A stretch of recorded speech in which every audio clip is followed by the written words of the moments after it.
Welcome back to Parenting Middle School Students. This is our second session, and in this session, we're going to tell you everything you can expect when expecting a middle school student. And we want to give you some tools, some tips, some tricks and advice that you can use as you guide your student through the next few years of their lives. So let's go ahead and dive into this together. The first thing comes down to this. Students are what they eat. Now, you may be telling yourself right now, well, this is something that I already know, or I could have figured that on my own. I'm not exactly talking about nutrition. What students consume mentally is just as important as what they're consuming physically or nutritionally. How a student spends their time, what they spend their focus on, and who they spend their time with plays a really critical role during this stage of their development. The way that research is being done now, they're starting to study the student brain, and what they're finding is really intriguing. During the ages of 11 or 12 years old for girls, 13, 14 range for guys, during that period of time, the brain actually goes through this selection process. The things that it uses most often are the things that get cemented into our heads long term. Here's where this comes into play for you as a parent. Some of the decisions that you make as far as how they spend their time, who they spend their time with, and what they spend their time doing ends up predicting a big portion of who they become later on in life. You play a big role in your student's life. The way the brain develops in our bodies over time develops from the back all the way up to the front. In the middle of our brains is the center that controls our emotion and our responses, risk-reward center. The front part of the brain controls our decision-making process, how we view things from other people's perspectives, how we kind of foreshadow or see things working out long-term. The front portion is still under development, actually doesn't finish developing until they're in their early 20s. It's kind of still under construction. Students have strong feelings, strong emotions, but they can't easily see situations from another person's perspective. How they approach life can often come across as over-emotional or self-centered or irrational. Truthfully, it is. But that's okay because that's part of the developmental process. Don't give up. Instead, we want to guide them. Call the situation for what it is. That can be kind of touchy and sensitive. You don't want to just come out and say, clearly you're being over-emotional. This part of your brain is developed. This part isn't. You should fix that. Instead, use some statements that show them you understand how they're feeling, but here's some tools they can use to guide through that moment. And maybe you could say something like this. It seems like you have a lot of strong feelings right now. Would you like to take a break and come back to this later, or do you want to keep working through it? Give them the option to choose one or the other. Either way, you're letting them know we're going to work through this. We will come back to this if we need to take a break, and we'll resolve it. But I'm going to give you the choice to go and calm down, to do something else and relax, and we'll come back to it after you have some clarity. In moments where emotions can get high, it's going to cloud and fog up a student's ability to see things clearly. You as the adult get to step into that moment and offer that clarity, or at least offer a moment where they can find that clarity. Here's another example. I'm not sure if you're seeing or hearing things clearly. What is it that you hear me saying right now? There's a lot of disconnect sometimes between what we think we're saying and what our students hear us saying. You might be surprised to learn what you're communicating versus what you're trying to communicate. After you've heard their side, it's important to follow up with this phrase. What I hear you saying is, clarify for them what you believe they're trying to communicate. This process will give you and your student the ability to hone in on what you're both trying to communicate and allow you to clearly get to the goal or the end result that you're seeking as a parent. These are both powerful examples and powerful tools that you can use. As a parent, step into those moments and give them experiences that will help them develop the skills and the tools that they're going to need later on in life. Students are under construction. You get to watch this construction process happen, but you don't just get to be a bystander. You get to be a part of it, to get your hands dirty, to wear the hard hat and the orange vest, and to get in there and help them grow into the maturing, God-honoring person that you and I both want them to be. The second piece of advice that we want to talk to you about is the give me space rule. I've got two little girls. We're starting to get into this potty training phase. My oldest daughter's been doing it for a little while. My youngest daughter is kind of venturing out. It's very exciting. One of my daughters will go into the bathroom and we'll get them situated on the toilet. And as soon as we get them situated there, they shout, "Give me space." They've been so dependent up to this point. Now all of a sudden they want this space. Students are the same way. Students kind of mimic and reflect a lot of times what toddlers go through. You're going to notice moments of independent, what we would encourage you to do is to commend those moments. An example might be you notice your student did something. They handled a situation, or perhaps they just decided to do a chore randomly without you hounding them and asking them over and over and over again. They just got up one Saturday morning, and before turning on the TV, they vacuum. Go to them. Say, hey, I noticed you took this on without me needing to say anything, and I really like how you handled that. Thanks. It was really mature of you. That's going to mean a big deal to your student. Another thought might be, hey, I saw you had a tough situation to kind of walk through it and a tough choice to make. I wasn't sure how this was all going to turn out, but I'm really proud of the character that you showed in that moment. Imagine the look of surprise on your student's face when you come to them and you commend a character trait. As a parent, we want to encourage you. Know that you can step in and should step in as it's needed. And trust me when I tell you, they're going to need you to step into certain situations. The key is differentiating between which situations need you to step in and which ones you can feel comfortable giving a little bit of independence with. You're going to see some incredible breakthroughs and some incredible things happen. Commend those moments of independence where they show great character, great promise, or great maturity, or even great effort in trying to figure something out on their own. Those are powerful moments for you as a parent to step in and make some cool things happen.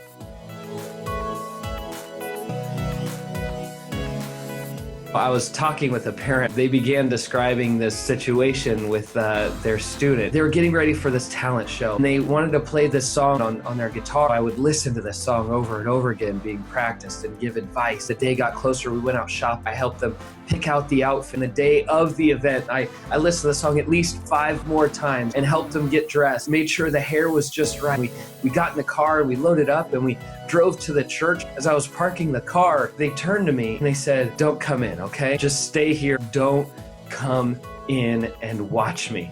I remember talking to this parent, and they felt so defeated in that moment. And for that parent, that was kind of a crushing blow. And I remember talking, and in this conversation with this parent, I said, don't be defeated by this moment. Understand that this is completely normal. I began to describe my own experience with my parents during that stage of my life and how I needed them so badly to prepare me. I needed them so badly to get me ready.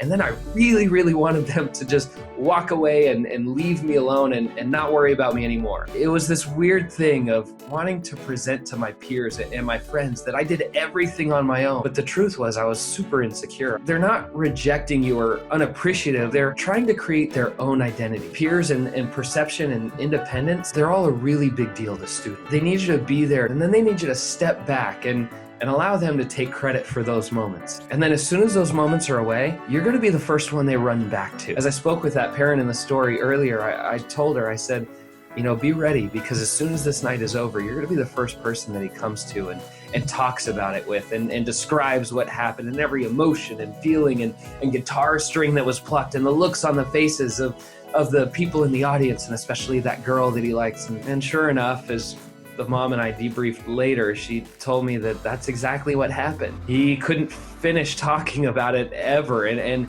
it seemed like there were days where the conversation wasn't even related, and he just brought it back up again. He needed his parents to be there to prep him for it, and then to walk away and let him take credit for it, and then to be there again so that he could debrief it, so that he could talk about it and they could reaffirm it. For a student, those are everything. Those are formative moments where they're experiencing this dependent form of independence. It's a critical piece to how they develop. To students, confidence is an incredible currency that they use over and over and over again. But the bank that they go to draw that confident currency from, well, it's you as mom and dad. You're the one that feeds that bank. You're the one that makes deposits into their confidence and affirmation of who they are and who God is building them into and who they're becoming. And so as you, as a parent, make deposits in them, know that they're going to withdraw from that. And you won't always be there in the moment when they do withdraw that currency, but you get to be there when they come back with the dividends. When they come back with these big stories and these moments of extreme confidence. Know the role that you play in those moments is very, very critical. At our youth group recently, I had this young 6th grade girl run up to me. She's, just this little thing right now, and she tugs me on my shirt. I turn around, I look at her, "What can I do for you?" She says, "I'm a human potato." I say, "What?" She says, "I'm a human potato." And I ask her again, "I'm sorry, you're a human potato? And she just starts laughing and she says, no, I'm a unipotato. What is a unipotato? A half unicorn and a half potato, a unipotato. He stuck it on a name tag. I thought she was saying a human potato. She laughed, I laughed. It became this little nickname that I gave her. So now I call her the human potato, which is equally as weird and equally as humorous for me. I think the funniest part was how long it took me to realize that what she was saying was not human potato. She was saying unipotato, a combination of unicorn and potato. You know, for you as a parent and even for me as an adult, and how we communicate with students as they walk through this adolescent period of life, it's interesting and often made more interesting because the communication gap that so easily occurs between us and our students. They begin to form their personalities in much stronger way. If you remember as a parent to when your child first got into the toddler stage, there's often a communication gap that occurs there. This doesn't just happen when kids are learning how to develop language. It also happens continually throughout their lives, and especially in adolescence. As a parent, one of the most valuable things that you can do is to learn your students' communication style, learn their personality type, learn what their love language is, and even learn their learning styles and what their spiritual gifts are. The sooner you can do this with your student and then apply these things into your daily life and routine and how you communicate together, the better off your communication and your time together during adolescence is going to be. Students want to communicate. They love communicating. As your student develops, as they develop their personality, as they develop their spiritual gift, their communication, their learning style, and all of these things, they're doing it without knowledge.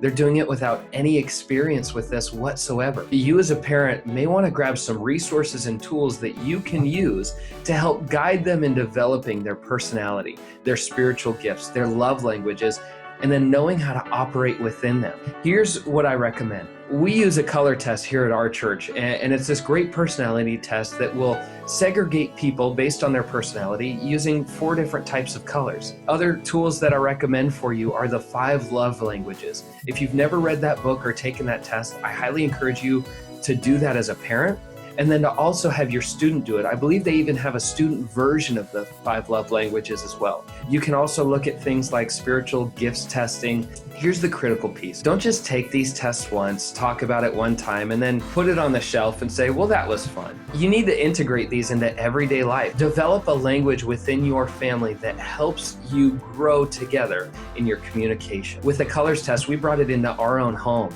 And my wife and I use it all the time. I'll look at my wife and I'll say, let me orange it up for you for a second, because that's my personality type. Her personality type is very different. And she knows that what I'm about to say is this big dream statement. And it doesn't necessarily have to happen. I don't need a plan around it. I just want to dream in that moment. And if I didn't preface it that way, she'd go into action mode and planning mode and try and organize everything. And that would crush and stifle my dream statement. So we preface things, and it's helped our communication incredibly. Another thing that you might do is practicing loving on your student using their love language. What if you learned that your student's love language was quality time? How would that change Christmas for you? Perhaps instead of giving a bunch of gifts that are nice but don't exactly mean the same thing as spending time together does. Maybe this year, instead of a present, you give them vacation with quality time with you and the rest of the family, creating and building memories. Maybe you can develop their spiritual gifts by surrounding them with adults who also have that gift. All of these can be used for you as a parent once you learn what they are. I encourage you as a parent to do the research, take the time, and enjoy this exploratory process of learning more about yourself, your student, and the rest of your family. You know, I once watched a student running around the room, and they had this bucket over their head, and as they were running, I could kind of foresee what was about to happen, and sure enough, they ran straight into the wall and fell over. Them and all their friends began laughing. I walked over calmly to that student, and I looked at him, and I stared deep into their eyes, and I asked a very simple question. What did you learn?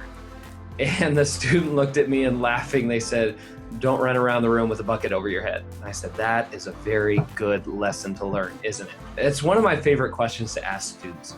What did you learn? I have to remind myself of this all the time, that students have questions. It's not just about the answers that we give to them. Students need access they need to understand that as adults, we're not perfect. We don't have all the answers, and we're still growing and questioning things too, especially when it concerns God and our faith and how that is being developed. One of the biggest faith building tools that you have and can use as a parent is the access that you give them to your maturing faith. You know, your students have walked through this period of their lives and they've looked at you and believed for a long time that you could walk on water right there next to Jesus. As they get into adolescence, they're quickly realizing we have moments just like Peter. We end up sinking just as quickly as he does. You know, for a lot of students, those are weird and confusing moments because for a long time, they looked at you as a parent and thought you could do no wrong, and then all of a sudden something switches, their perspective changes, and they begin to learn that people make mistakes, and we don't have all the answers. You know, for some parents, that can be a really uncomfortable and daunting moment. It's actually a very powerful and important moment for you as a parent to invite and give access to your student too. How powerful is it that you as a parent have an opportunity to walk with your student through this discovery process of their faith in who Jesus is and who God is? Understand this, as a parent, you are the main source of your students' spiritual growth. Thanks for watching this. We hope these tips have been helpful for you. We hope you've enjoyed these 5 simple tools that you can use as a parent to help guide your student through this period of adolescence. Know that this is not an exhaustive list by any means. This is not the only stuff that you'll want to know, but these are some things that we found were pretty helpful to parents in the past and wanted to share with you. If you have any questions about any of the things that we mentioned, would like more information, or would simply like to talk about the situation that you're walking through with your student, feel free to contact us anytime. We love you, we're praying for you, and we hope this has been helpful for you. Can't wait to see you again soon.